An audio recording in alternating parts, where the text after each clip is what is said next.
പണിമുടക്കിനെ പരാജയപ്പെടുത്തത്തക്ക നിലയിൽ രംഗത്ത് വരുമ്പോൾ സ്വാഭാവികമായിട്ടും തൊഴിലാളികൾ കാലമത്രയും ഈ പണിമുടക്കിന് വേണ്ടി പ്രവർത്തിച്ച തൊഴിലാളികൾ ചെറിയ പ്രതികരണങ്ങൾ ഉണ്ടാവും. അത്ര ഉണ്ടായിക്കുള്ളൂ. വേറെ ആക്രമണവും അതുപോലുള്ള സംഭവങ്ങളൊന്നും ഇതിന്റെ കാര്യമായിട്ട് എടുക്കണ്ട. കഴിഞ്ഞ 5 മാസക്കാലമായി ഈ പണിമുടക്കിന്റെ പ്രചരണം നടത്തിക്കൊണ്ടിരിക്കുക. പണിമുടക്കിൽ ലക്ഷക്കണക്കിന് തൊഴിലാളികൾ സഹകരിക്കാം.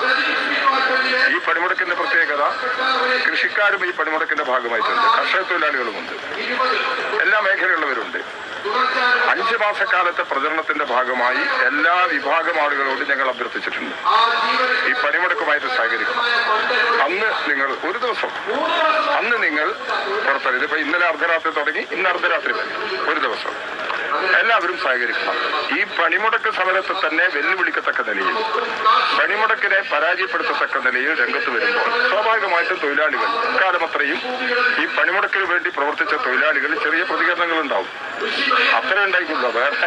വേറെ ആക്രമണവും അതുപോലുള്ള സംഭവങ്ങളൊന്നും ഇതിന്റെ ഭാഗമായി ഞങ്ങൾക്കറിയില്ല. ഇവിടെ ഇപ്പൊ ഐക്യത്തിന് INTUC ഉണ്ട്, ഐക്യത്തിന് AITUC ഉണ്ട്, CITU ഉണ്ട്. ഇന്ത്യയിലെ 10 കേന്ദ്ര ട്രേഡ് സംഘടനകളുണ്ട്. STU സംഘടന കേരളത്തിൽ മാത്രം പ്രവർത്തിക്കുന്ന ഒരു സംഘടനയാണ്. കേരളത്തിൽ സഹകരിച്ച് പ്രവർത്തിക്കാൻ അവർ തയ്യാറാണ്. ഇപ്പോ അവര് ഈ യോജിച്ച പ്രചാരണ പ്രവർത്തനങ്ങളിൽ അവർ സഹകരിക്കുന്നില്ല കേരളത്തിൽ. ഏത് INTUCയും STU. ഞങ്ങളാരും അവരെ കുറ്റപ്പെടുത്തുന്നില്ല. അവരുടെ ഞാൻ വിളിച്ചിട്ടുണ്ട്. ഞാൻ ഇന്നത്തെ പ്രകടനം ഉൾപ്പെടെ യോജിച്ച് നടത്താം എന്ന് ഞാൻ INTUCയുടെ ജില്ലാ പ്രസിഡന്റ് ശ്രീ രാജീവിനോട് ഞാൻ ഇന്നലെ രാവിലെ പ്രസ് ക്ലബിന്റെ മുമ്പിൽ വെച്ച് ഞാൻ സംസാരിച്ചതാണ്. അദ്ദേഹം അതിന് തിരിച്ചറിയാണ്. അദ്ദേഹം മറുപടി ഒന്നും പറഞ്ഞിട്ടില്ല. അദ്ദേഹത്തിന് വരാൻ കഴിയില്ല. അത് അദ്ദേഹത്തിന്റെ കുറ്റമല്ല. അവരെ നയിക്കുന്ന ഒരു രാഷ്ട്രീയ നിലപാടിന്റെ പ്രശ്നമാണത്. ആ നിലപാട് തിരുത്തി കഴിഞ്ഞാൽ അവർക്ക് യോജിക്കാൻ കഴിയും. അതിന് പ്രശ്നമൊന്നുമില്ല. ഞങ്ങളത് കാര്യമാക്കുന്നില്ല. അവരിനിയും സഹകരിക്കാൻ തയ്യാറാണെങ്കിൽ ഇനിയും സഹകരിക്കാം. ദേശീയ തലത്തിൽ ഉയർന്നു വരുന്ന ഈ പ്രശ്നങ്ങളിൽ ഐക്യ ട്രേഡ് യൂണിയന്റെ ഭാഗമായി BMS സഹകരിക്കാൻ തയ്യാറാണെങ്കിൽ അവരെ സഹകരിപ്പിക്കുന്നതിന് ഇവിടെയുള്ള ഐക്യ ട്രേഡ് യൂണിയൻ തയ്യാറാണ്.